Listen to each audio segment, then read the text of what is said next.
আসসালামু আলাইকুম। আজকের এই ভিডিওতে আমি আপনাদেরকে দেখাবো কিভাবে খুব সহজেই এআই দিয়ে প্রফেশনাল মানের ভিডিও বানানো যায়।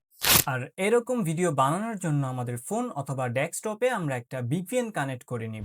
তারপর আমরা আমাদের ব্রাউজার থেকে সার্চ করে নিব জিমিনি।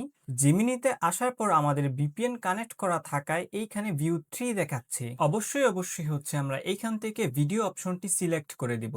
আমরা যেরকম ভিডিও বানাতে চাচ্ছি ওই রকম ভিডিও অনুযায়ী আমরা একটা স্ক্রিপ্ট লিখে নিব। চাইলে আমরা এই কাজটি হচ্ছে চ্যাটজিপিটির মাধ্যমে করাতে পারি। আর স্ক্রিপ্ট শেষে আমরা অবশ্যই হচ্ছে লিখে দিব পুরো ভিডিওটি এবং ভয়েস বাংলায় হবে, তাহলেই হচ্ছে আমাদের ভিডিও জেনারেট হবে বাংলাতে। এইখানে আমি আমার স্ক্রিপ্টটি দিয়ে দিচ্ছি। স্ক্রিপ্টটি দিয়ে কিছুক্ষণ অপেক্ষা করব, তারপরে কিন্তু সে আমার ভিডিওটি জেনারেট করে দিবে। এআই দিয়ে প্রফেশনাল মানের ভিডিও বানানো যায়। আসসালামু আলাইকুম। আজকের এই ভিডিওতে আমি আপনাদেরকে দেখাবো কিভাবে খুব সহজেই এআই দিয়ে প্রফেশনাল মানের ভিডিও বানানো যায়।